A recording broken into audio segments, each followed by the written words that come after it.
Good afternoon. Okay, we are here today to discuss the book Djinn Waits 100 Years with Subna Khan. She is joining the Valley Stream Book Club from South Africa. And we are going to turn it over to her. I'd like her to start with some, like she's in South Africa, how long she's been there, was she born there, and things like, I didn't expect you to be in South Africa. So, okay. So I'm going to get started with you. Okay. Okay, amazing. Firstly, thank you for having me, and I want to give my sincere apologies for anyone who came to the event that I was supposed to be at, and there was a confusion on my side about the time. I'm so sorry. I'm 7 hours ahead of the US. So sometimes when I'm planning things, I get the times wrong. So I'm really sorry if you made it for the last one and I didn't turn up, but I'm here today. So yes, I'm in South Africa. Uh, it's the evening here, it's 7 p.m. in the evening. And I have lived in South Africa my whole life. If you've read the novel, The Djinn Waits 100 Years, you will know that there is a big Indian population in South Africa. So it's one of the highest concentrations of Indians outside of India. And so I wanted to write a novel about this community that I don't think a lot of people know about. But I also just wanted to write a horror story and a love story and something with a bit of magic realism in it. And yeah, I've lived here my whole life. My grandfather came to South Africa from India in about 1935 from the north of India. And I mean, yeah, I feel so grateful to be able to speak to readers in the US because I've never had my book come out in the US before. I've written another novel, but I haven't had my books come out in the UK and the US. And I haven't had the opportunity to speak to people who are in the US who are reading my novel. So that's exciting for me. I've done interviews, but I haven't actually spoken to people. That's why I was quite excited to do this event, to be able to speak to people. And hear what you think. Like that's a great opportunity for me, like to hear what you're thinking about the book. How did you find it? How do you relate to this community and this culture, which may be very different from your own? Um, and so it's a great opportunity. And I love libraries, I have to say, Maybe. So that's why when I got your invite, I was so excited because I grew up in a public library. Like my sister would always take me to the library. And then when I didn't know what I wanted to study, I spent almost a year volunteering at my local library. And I know how it is. And it was the most magical place. And it's the place where I decided I wanted to write a novel. So I think libraries are so special. And that's why I feel so lucky to be here. So if you have any questions about my book or about my life, I am here to answer it. I'll ask a question. So, since you grew up in South Africa, the your knowledge is from your grandparents or your parents that that you learned the history or the like mythology. Um, is that where it came from? Yeah, so when my grandfather came from India, on like these old steamer ships, the SS Chakleva it was called, he was really my grandmother passed away like when he was in his 50s. So he lost his wife pretty early. And so his only company was his grandchildren. So he would gather all his grandchildren around him and he would tell us stories about how he came on the ship, how it was in India, how it was to come to South Africa. And he loved telling us stories about ghosts and jinns and um, Aesop's fables and stories about princes in the palaces and the castles. And he really like ignited in me a love for reading and a love for telling stories. And he made me realize there's a whole world out there. It's not just our own little community here that we have.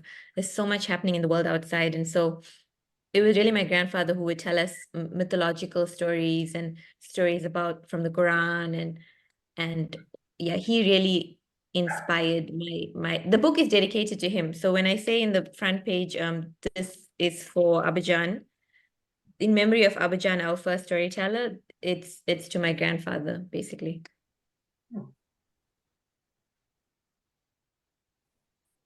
It was a very ambitious novel with so many characters. It kept the reader very busy, keeping everything straight. And Yeah, such a the more we talk about the book, because we had spoken about it when you weren't here, I'm appreciating more and more of it. Yeah, thank you. Yeah, it's a very big book. It's a lot of it's maybe it's too many characters. I think if you're learning about a new culture and a new place, it might be too many characters. But I think I was just like, I think you get the sense I was bursting with all this information that I just wanted to get on the page. So much of storyline, so much of characters. We cut out characters. Let me tell you, the book was even more detailed and more intense, and my agent in New York was like, there's too many characters, you need to cut down something. So I held on to a few that she wanted to cut down, but we took out some, so there were even more characters in this novel. Is there any significance to why, whenever they went to eat, they took out the dirty dishes out of the closet? It was like such an unusual detail. I said, what else did it mean? You know, I was at a book club on Saturday here in South Africa, and it was a women's book club, and they kept saying, that kitchen must have been so filthy. Why were there dirty dishes in the cupboards? That house must have been so smelly.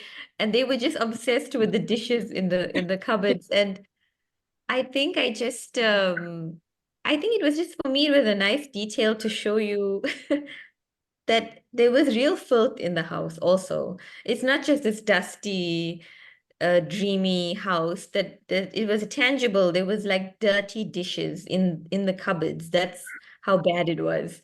And it also, I think, gave you a sense of Pinky's character, because she's a little all over the place, and she's a little crazy, and she's fun, but she also does these things where she puts these dirty dishes into the cupboards. And I don't know where that came from, but the idea was that she wasn't cleaning properly, and I needed to emphasize it.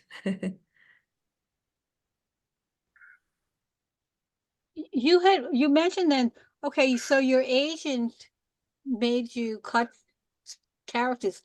Um, how long did this take to write then? I mean, there's so much to it. So I'm curious about that. Yeah, it took a long time. So I had a novel that came out in South Africa when I was about 25 in 2011. And I didn't write a novel after that. That was 2011, and now it's 2024. So that's a big gap. And I was going through just a lot of things personally in my life. You know, I had heartbreak, I was depressed for a while. So I was working on this novel, but I wasn't going anywhere with it. I was just like, I say I was pretending to write for like 10 years. And it took me about 10 years to write the novel. And then I got the book deal in 2022, and then the book only came out in 2024. So it was like this big gap between the first and the second novel. And I remember being frustrated that it took me so long to write the novel. Like, I don't know, nowadays you see people producing novels, like their third one is coming out after 3 years or 2 years or 4 years, and this was 9, 10 years, and I really wanted it out. But I see now in retrospect that this book had to take that long to develop the way that it did. The sense of time of the house, and the characters, and getting to know the characters, it just took time for them to marinate. I think of it as like they were marinating, or they were stewing, and the storyline was also stewing and marinating, and it had to take the time that it did. So to answer your question, it was about 9 years, about 9 years to write. Not full time, but I was writing it over 9 years.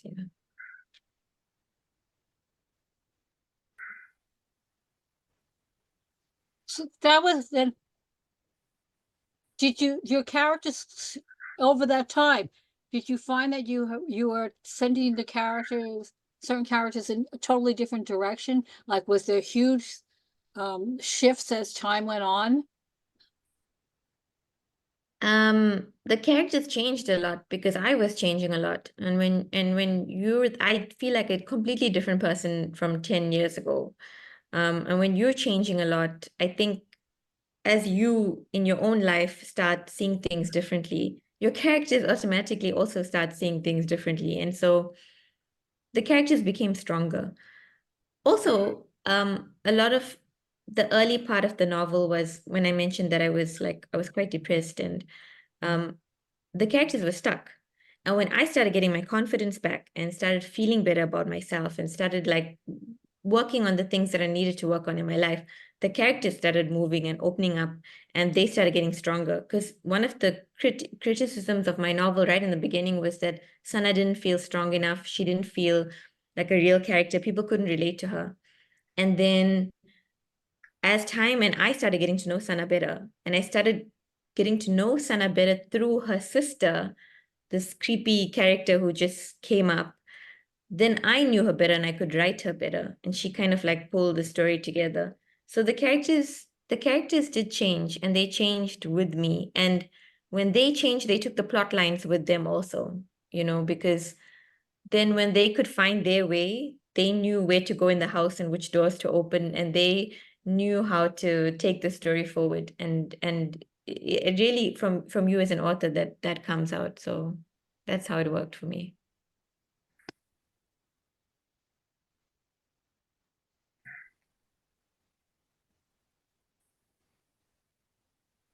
Now that I've met you on Zoom, I'm going to go back and try the book again because I got lost in the beginning, which was, let's say, 20 pages. And I'm a avid reader of many different genders, and I was trying to figure out what's going on here. And that's an important issue when you're writing to somebody who isn't familiar with the culture and what's going on to begin with. There has to be a baseline to connect with. And one of the interesting parts is your story about you has now connected me with a friend who was a doctor that made the same journey you did, except he was playing with me tennis in the US. And he was telling me about what was happening in South Africa and that AIDS was going to start to come to America 10 years later and that we didn't know it. And everything you have said has just now excited me into the idea maybe I ought to give you a book another chance. My wife read it, but she kept on saying to me she didn't understand. So ask the No, I question. love the book. I loved it. I'm a fantasy reader to begin with, and I really loved the book. Yeah, thank you for sharing that. And that's fair. I think a lot of people have said the first 50 pages are slow, but I really also think if you give it a chance after the first 50 pages, then the story starts flying. But it is, I will say, I've heard this and I agree that it is a bit slow in the beginning. So I'm glad to hear that you're going to give it another chance.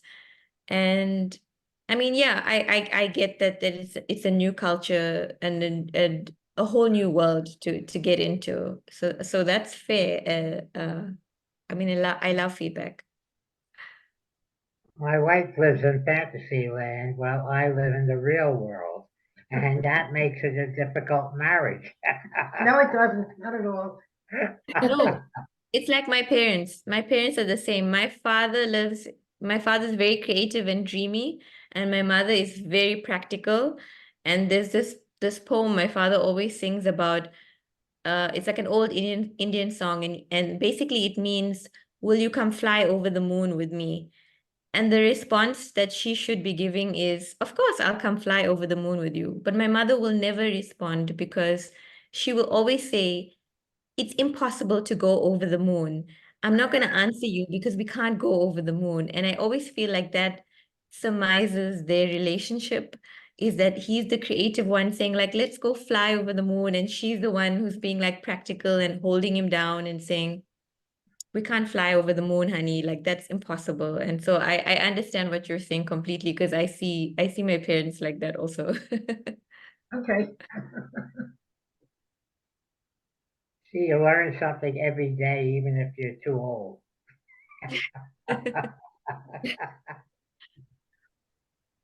Because you had said that it took so long and there was changes.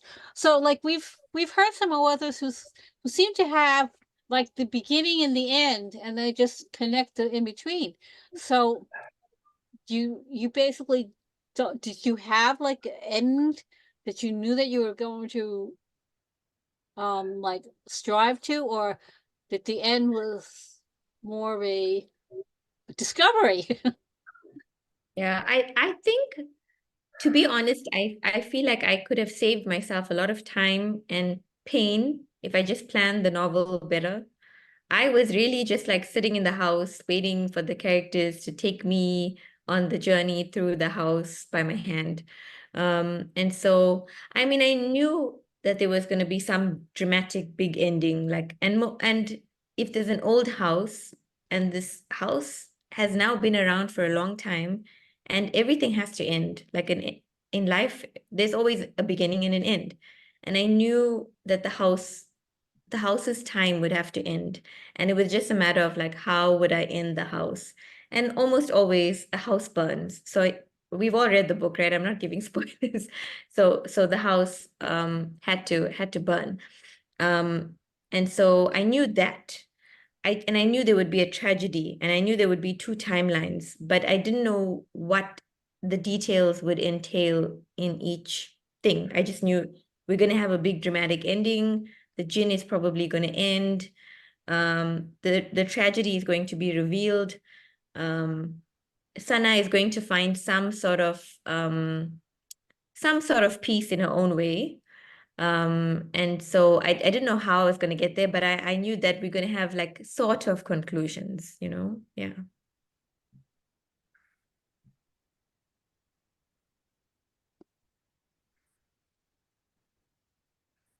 I thought the book was very well written, and I say I really enjoyed it a lot. Thank you so much. You know, that always means so much to me. Like I said, I haven't spoken to readers, so like I'm now speaking directly to people who read thoughts from my mind. It's the most amazing thing. It's wonderful. So and also because I'm speaking to people who are not in my country or in my culture, which then I get feedback. So it's so lovely to hear that you enjoyed it. I also think like the more specific any writer gets into details about their own culture and about their own country, actually the more universal it makes the story. Like if I'm talking about these two ladies who are fighting over a particular type of food, I don't know, people can relate it to their own culture about, oh, these two, we also have like old ladies in our community who fight about the way you cook a certain type of food, even though I'm talking about like samosas, but they're talking about like, you're thinking about somebody who has a fight about how you cook a turkey dinner. I don't know, you know? So it's always, it's so fascinating to me. So thank you. That is unbelievable because just recently I wrote a short letter to my wife about the United States Supreme Court before it issued a decision. And what I thought was going to be that they failed the bar exam because they didn't know the law. And they make the law, so I'm stuck with it. And now you're now telling me that's the way tragedy works. So I've just been laughing as you've been talking. You're more entertaining than the book was to me. So when can I meet you? I'm coming to New York. I didn't realize the library. I thought the library was upstate somewhere. And so I Googled it just before this meeting, and I was like, it's near the airport. It's near JFK. And I was like, Yeah, I'm doing an event at Brooklyn Public Library on the 17th of April, just so you know. And I would love to visit your library, even if I could. I'll Well, tell if you, you, our if, They're library 5 is a minutes war from library. JFK. yes, we're very close to JFK. In fact, the airplanes are always going over this community, Um, and people complain about that. So, wow. when it gets close to that, then maybe you can make a little pit stop. Yeah. And our library is an international library. We're not stuck with books from a particular location. In fact, I get thrown out of the library all the time because I'm asking for special services that I eventually get from Mrs. Ang. So you have to be Well, appreciative. So come and see us when you come in. And I'll, Mrs. I'll plan Ang it. is But a marvelous librarian, and she might be able to need some help in the reference department with you to get some books for me. you, you know, I mean, a library is such a magical place, but when you have a good director or a good librarian running it, like it makes life so wonderful. So you all are really lucky to have someone who's organizing these things and making it such a great experience. It's amazing. And I know because I worked at a library, I know when there's no interest, and I know what magic a librarian can do if they are interested. So it's amazing. Mrs. The Ann did know. not send out something for me yesterday. I went to connect it with you this morning because it wasn't working. And I followed her directions and all of a sudden it worked. Magic. I also wanted to say I recommended your book to my granddaughter. She works at Macmillan Book Company, and she's always been an avid reader. And I said, you must read this book. It is great. She always loved fantasy also. And she said she's definitely going to read it. When you Maybe wrote I'll hear the from book, her. when you wrote the book, it takes a lot of it takes place in South Africa, but I got more of a feeling about the Indian culture with the Indian movies and the words and the foods. How much integration is there within your family or community with South Africa? I don't know that much about South Africa.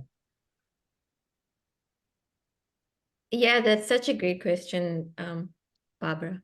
Um, it's I do think the book focuses more on the Indian culture than South African culture. And it is what I'm more familiar with, but it's strange because when you're from two big cultures like South Africa and India, which have their own histories and their own painful histories, each one has their own painful histories, you kind of find yourself straddled between two cultures. And when I was younger, I thought I had to choose which culture I want to be part of. And I think any immigrant feels this. So, you have to figure out, and if I go back to India now, I feel like an outsider because I don't know the language. I don't know the details. I don't know too much. So I definitely feel more South African than anything. I grew up here. My father was born here. My grandfather came when he was 12 years old. So I really feel South African. But in terms of like culture, our food, our dressing, our traditions, that has been passed down really strongly. And it's also taken its own kind of Afro-Indian twist. So the kinds of foods here, if some of my Indian friends come here, they don't always recognize the foods because they've now adapted to the local palate or the local culture. And so it's really like a fusion. But I will say with the old Bollywood movies that I mentioned, the songs, the foods, that has come from like growing up with my parents and my aunts who had these old songs playing when they were younger, and the kinds of foods I was surrounded by because all my aunts loved cooking or they showed their love by cooking and they were always cooking. So I'm very used to talking about the kind of foods that they were cooking. But yeah, I mean, to answer your question, I am more linked to the Indian culture, but I feel very South African if I had to choose an identity. So you know, and then I love that I have both. When I was younger, I thought I had to choose, and now I'm just like, I'm both. It's okay. Yeah. Thank you.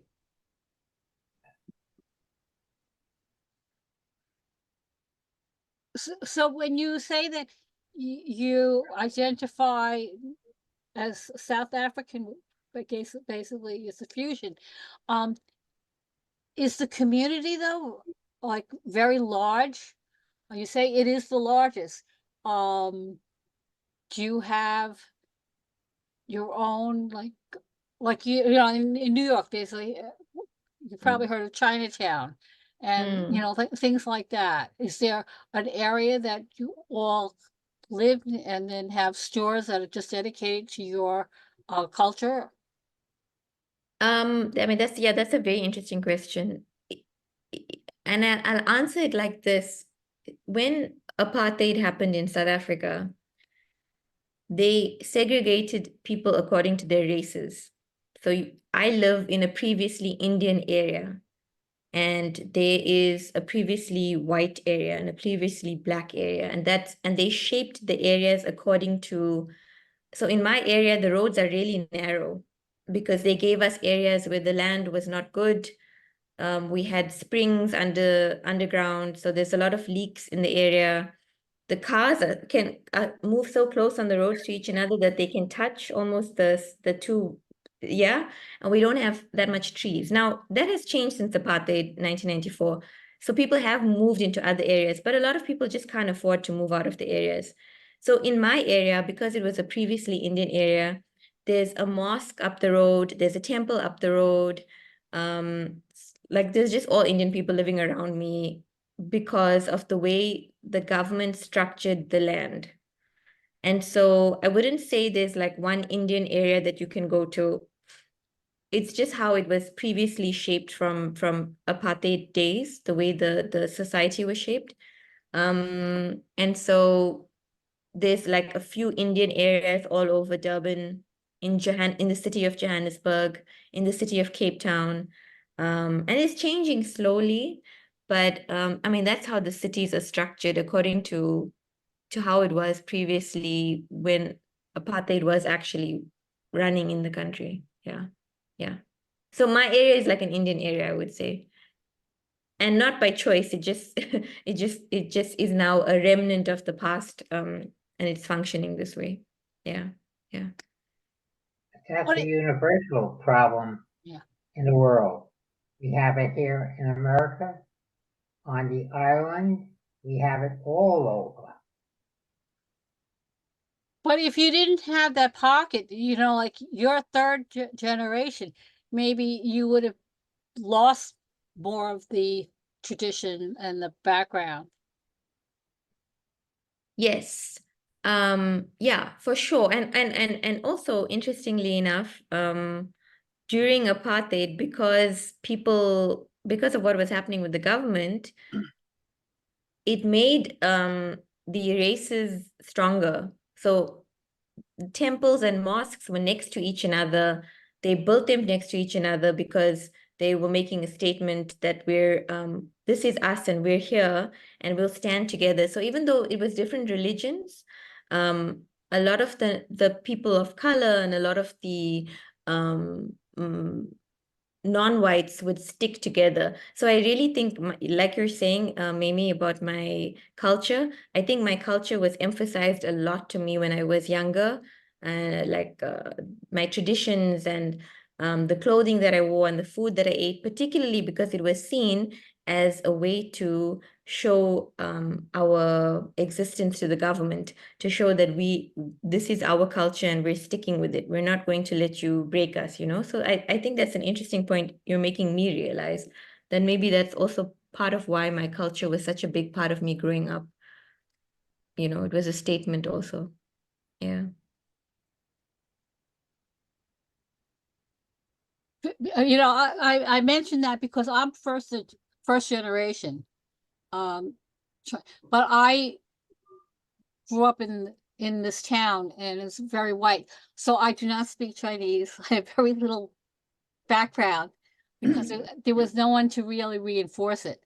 So, you know, because we we left like the area where a lot of the Chinese Americans lived, I have lost most of that. So I mean, it's a I've strength also for lost. you. No, but I mean, I'm saying all this, but I also don't speak. My family speaks Urdu from the part of India that they're in, and my parents can speak it, but I don't really speak it. I speak English, and I'm really sad that I don't speak it. But I wish I'm trying to learn. But I blame them. I keep telling them, y'all didn't speak to me when I was small. I would have learned it when I was small. Now it's hard to learn. But yeah, I understand.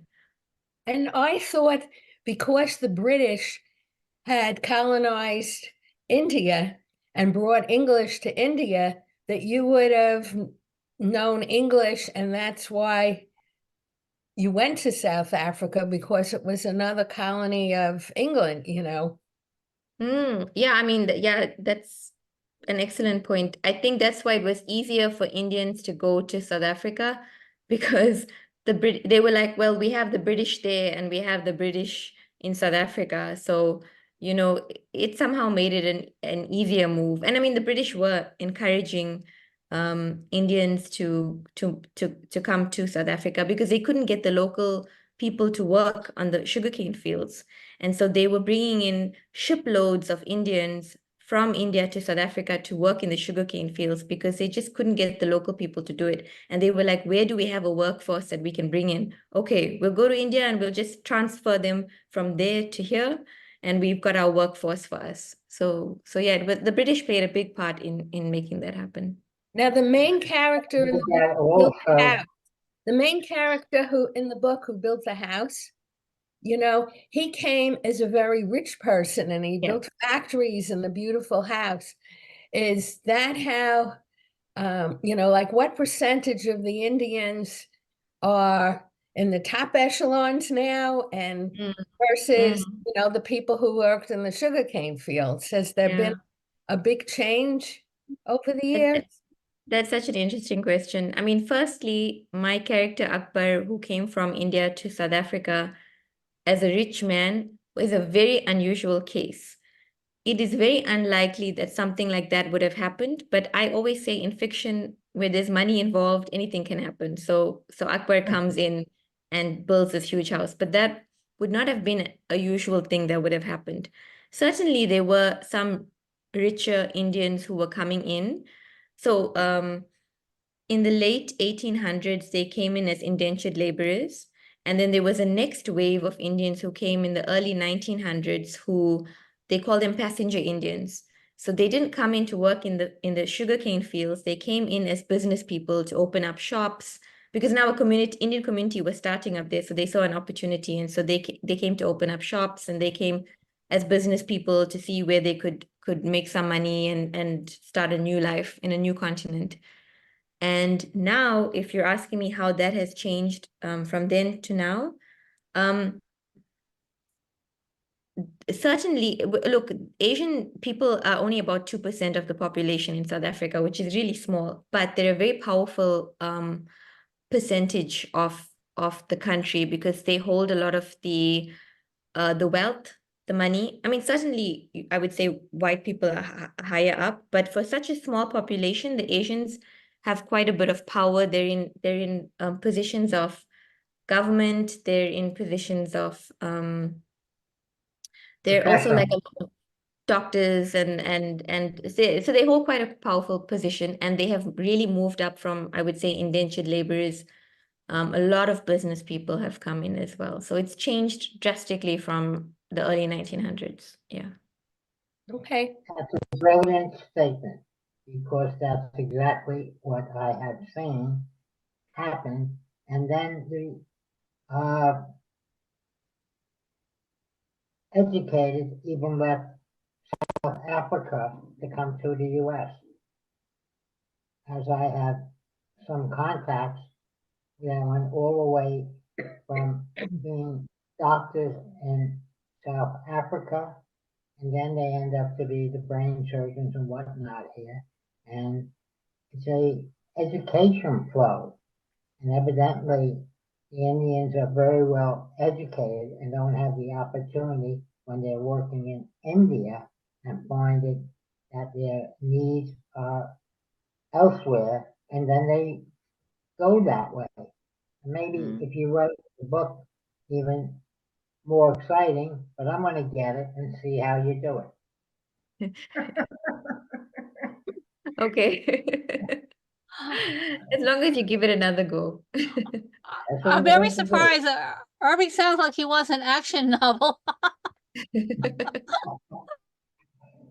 I think you have a lot of entertaining ideas in this last half hour to write 10 books that are really fabulous for, let's say, people who are educated and stuck in their educations, is the way I want to put it.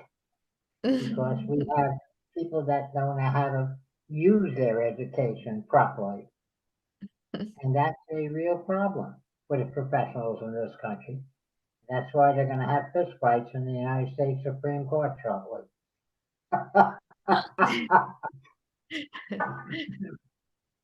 So I you said mean, that they made you take some characters out. Are they going to be part of another book? Are you thinking of another book, or are you taking a break? oh yeah, I am thinking you have to always be thinking of your next book, but I don't think it's going to be a novel. I think it's going to be something non-fiction on love. Um, and that's all I can say on it. I don't think I'm going to take any of the characters that I cut out from the novel and put them in a new novel. They belonged in that book and they went with that book, and I wouldn't feel right about putting them in another book. So no, I wouldn't do that.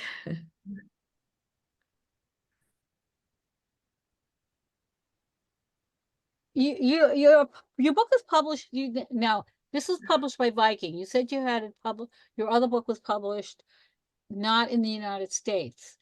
Did you actually meet the agent here in Viking, or was there intermediary person? I will tell you all an exciting story since everyone is here. Um, so I am in South Africa, and when my first novel came out, we don't have a literary agent industry here. We're not in, that's just not what we do. But in the US, that's a big thing. You have to get a literary agent if you want to traditionally publish your novel. We didn't have that here. And so when my first novel came out in South Africa, it's a really small market. You don't make much money. The book comes out for a few months, it disappears, it goes out of print, and no one really cares. And I thought about it and I was like, no, I want to do my book properly. I want to do justice to my book. I want to get my book out there in the world. I don't want it to just come out for a few months. And so I started applying for a lot of things. And now you must remember, I'm in South Africa. I'm really far away. I'm on the tip of Africa. It's far and it's expensive to travel anywhere. But I applied for basically like a fellowship in New Mexico. I'd never been to New Mexico before. And I got it. So they accepted like 12 women who were almost finished with their novel. And I was working on the Djinn Waits 100 Years. And I remember trying to get funding to get to the US because I was freelancing at the time, and I didn't want to use my savings. I had savings, but I didn't want to use my savings. And I asked institutions, and they all said no. And I remember telling myself, you're making an investment in your future by buying this ticket to the US. I went to the US, and I went to this residency, and one of the things we had to do was pitch to an agent on a computer screen, like basically like how you're looking at me on a computer screen. I had to pitch to the agent, and I was like, I have flown all the way from South Africa. I have flown like 30 hours to get to this place in New Mexico. This is my opportunity. I'm going to pitch my novel to this agent. I'm going to get my book in America. I'm going to make it happen. And when the time came to pitch to the agent, I froze because it was so much of pressure. There was so much of pressure to pitch to this agent that I didn't know what to do. She said, tell me about your book. And I said, this is my opportunity. I have come all the way. I've paid for this ticket. I'm here. And I just looked at her and I said, I'm so sorry. I can't do this. And I walked off. And I felt horrible. I was standing in the corner and I was crying, and the other writers who were all American, because I was the only silly person outside of America who thought I can apply for this residency and come all the way from South Africa. And they were patting me on the back and they were telling me, I'm so sorry that you've gone through this. And I was just crying. I was like, I have messed up my opportunity to be a real writer. Like I'm done. I came here and I did it wrong. And that day we had to have, I love that you find the story so funny, Irving. It was a terrible moment. I was down and out. So I had a meeting with one of the residency. We had a mentor at this fellowship residency. Basically, we had to tell her about how we want whatever article we wanted to write and what we want to do with our future, and she had to advise us. But every time she kept talking to me, I kept starting to cry. I kept and I kept apologizing and saying, I'm so sorry that I'm crying. I'm so sorry. Like I had this horrible experience where I had to pitch to the agent and I froze. And she said, well, maybe I can help you, because she had heard me read from my novel. And I didn't think, what could she do to help me, I was like, no, it's fine. And I was really upset that whole day. And I was like, I'm going back to South Africa. I've just blew my chance. And the next morning, I woke up and my inbox had 3 emails from 3 agents in New York saying, we've heard about your book from Jenna Wortham. Like, we'd love to read your work. Like, please let us know. And I was like, I was at my lowest of my low in my life at that point. And to get literary agents for me sitting in my small town well, I wasn't at that point, I was in New Mexico, but I was sitting like as this girl from Durban in South Africa, getting agents emailing me and telling me, can we see your novel? We'd love to read it. My mind was blown. I was like, oh my God. And it was just because someone was kind to me and nice enough to give me her contact, basically, and and then eventually I met one of these agents and she liked my novel, which was The Djinn Waits 100 Years. And she liked my novel and she said, I want to be your agent. And she sold that novel at auction. Um, at auction means basically there were other publishers competing for this novel. Which blows my mind, because at one point I thought, I'm going to give up on this novel. No one wants it. And I remember that first moment I said, I'm making an investment coming to the US on buying this ticket. And I made tenfold over that ticket that I paid for that price. And that's how, the long story of how I got the literary agent. But I think it's a good story on perseverance and not giving up, and how this book actually came to be, because at one point it wasn't even in existence, and it was really a lot of luck and a lot of kindness from someone that made this happen. This book come in existence and come into your life, basically. What a nice success story, because it's a wonderful book, and I hope you sell a lot of them. Thank I you. met a young assistant district attorney, He was a lawyer, by the way, in case you couldn't tell. and we tried a case, and the poor guy wanted to quit the law profession after he tried the case with me. I thought, no, this is your first case. You've got everything going for you. You just had a great case, and you had your ass kicked because I'm very experienced. And you won. I said, even with all my tricks and everything, I lost. I said, don't give up. He was crying even while he was a winner. So that's why I'm laughing. Maybe that should be your next story. I'll be glad to give it to you in 15 minutes. Because you have talent and use it in many different ways. It was Enjoy fascinating, it though. all. It's a very unique story. No one, most people, they'll get an agent, they'll get a lot of rejection letters, but it's what you were saying is just it's really, I don't know, karma almost. Yeah, It's a I powerful really, story. It should be written. Really is a very powerful story because there are many people will uh, feel it and know it because they've gone through this with other people, not only themselves. mm, You start off in the beginning and you don't know where you're going, and you got to take a risk.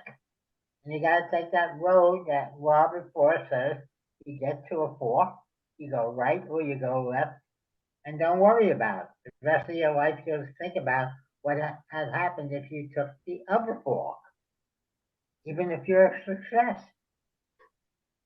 100%. You're a great storyteller. Now put it on words and put it in a book. What you've Yeah, I done agree. I in agree the with last you. half hour. I agree that yeah, life, you got to take a risk, and life will offer you these things, and you got to be like, am I going to pursue what I want? And I think when you do that also, life opens, like it's like we said, it's fate, but life opens those opportunities, but it wants to see that you are making the effort to do something. So I agree You have with to you. be ready, and you've had to prepare yourself for how to handle the event when it happens to you. You have to have your Just shoes doesn't on and happen. your hair combed. Yeah. I also want to tell you, I see all the new books that are coming in and I look at them all, and whoever picked your cover artwork did a wonderful job. Okay. Because as I say, I may see hundreds of books coming in, and that struck me. It was such a beautiful cover and it looked unique. So I was willing, like open the book, because I don't have time to open every book. And that's why, I read the flap, and then I read, so that's what, when I contacted you. So, I know that's a terrible thing, but the cover really is important. So I don't know if you had any say in that, but that was, something that in your next book. That's nice. That's nice to hear. That's nice to hear.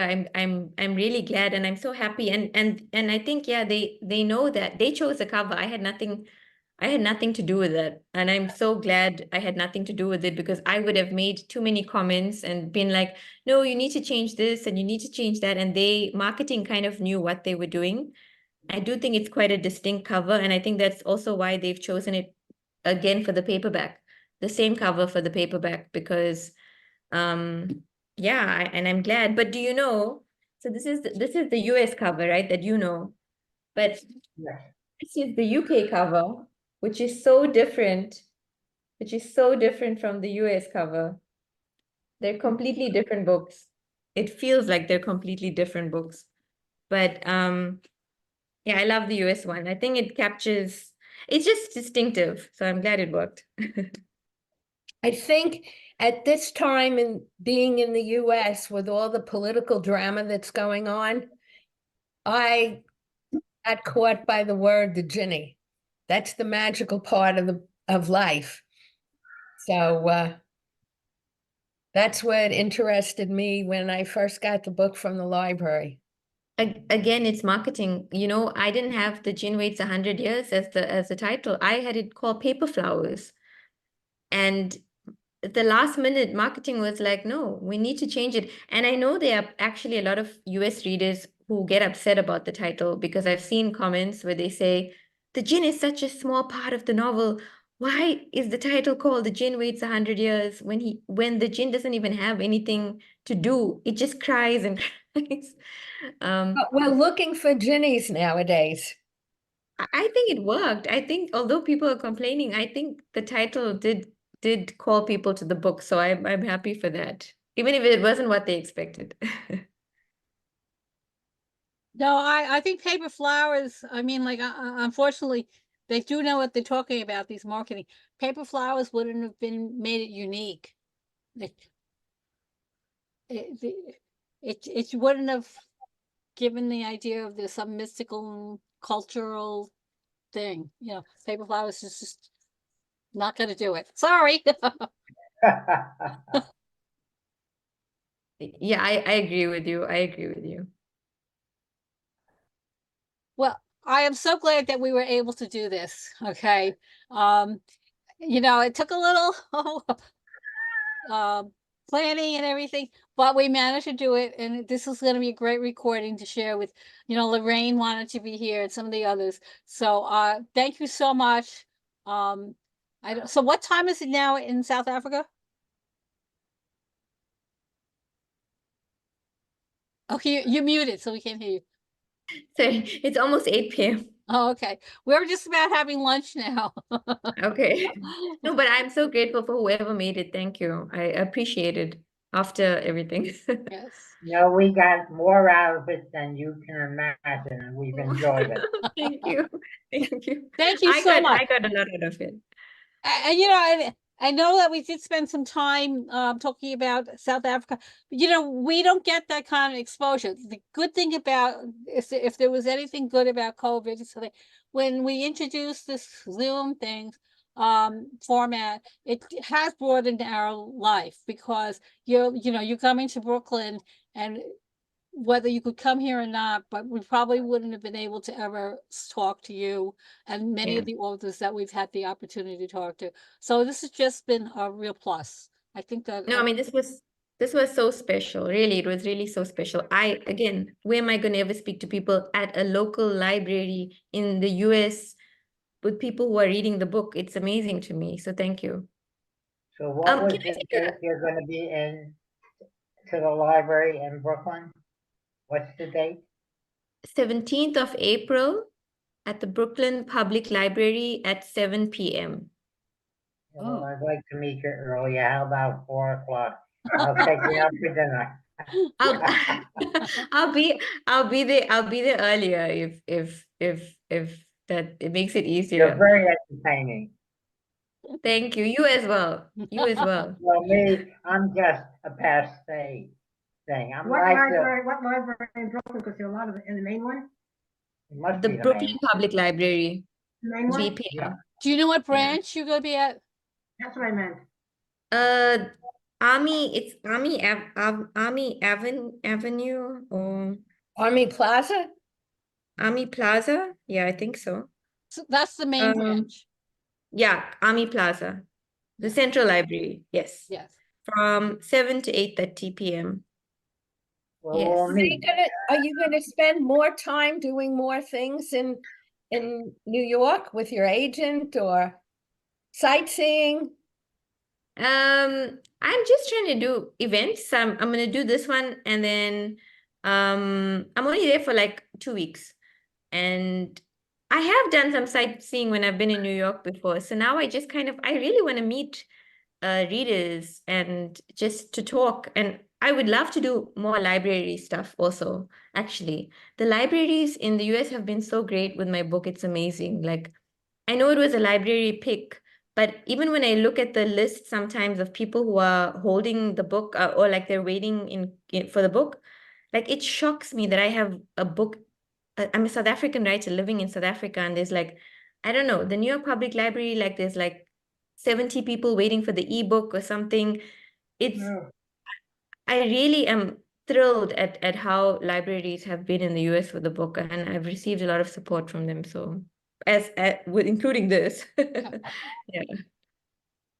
it's been Yeah, amazing. when I first requested the books, we share Romana County, but I did have to buy books because there just weren't enough that they would send. Sometimes it's hard to get a new book. So that's why we do buy the extras so we could supplement. Because I think at least 15 people had wanted to borrow the book. And then the last Zoom, 11 people came. So there was no way I was going to get it. So I had to go buy extra copies. Amazing. I Yeah. mean, it just shocks me and it thrills me. And so I'm only doing 2 events in New York to answer your question, Barbara. 2 or 3, I think, but the Brooklyn Public Library is the biggest one. But I would love to do more if there's any opportunities. I would love to come talk, and yeah, I'm there for 2 weeks in April, basically. Have Thank fun. you very much. New Sorry? York, I say New York is so different than when your first experience was New Mexico. The I've big been to New York. difference. I love New York. New York has my heart. New York is a place where I feel most myself. I mean, I know there's problems with the city and stuff, but I love it, and I feel really like I can be myself there. So any opportunity to come back, I'm always trying to come back. I love it. New York is the capital of the world. And Yeah. don't think we're lying. It is. It It is. really It is. is. It's a special place. Thank you so much. Okay. No, can I And take a photo of this screen? Does anybody object to this? If I do like a No, photo? go ahead. No. Oh, okay. Thank you. Perfect. I got it. And when we get, we will edit this out a little bit. And when we send, we post it on our YouTube channel. So then I'll let you know what the link is. So that- Amazing. Yes. Yeah. And you know, it's just the format has been really great for us because I know, you know, if you had come, not that we could have, you know, I really afforded to have you come, but the people who aren't here, then it's a one-shot opportunity. So now that we've recorded, they'll be able to listen in on Yeah. us. Yeah. Yeah. I'm Great. glad. Thank you Okay. so much. Anyone else have anything they want to add before we end? This was a Thank you. fantastic experience. And another thing, Mrs. Ang, make sure that we get printed copies because I had to go onto Zoom myself and I couldn't have gotten it without their printed copies. Okay, Irving. Thank you so much. Have a Thank good you day. so much. Have a good day and thank you for Thank making you. it fun. Thanks for coming. Thank Right you. out.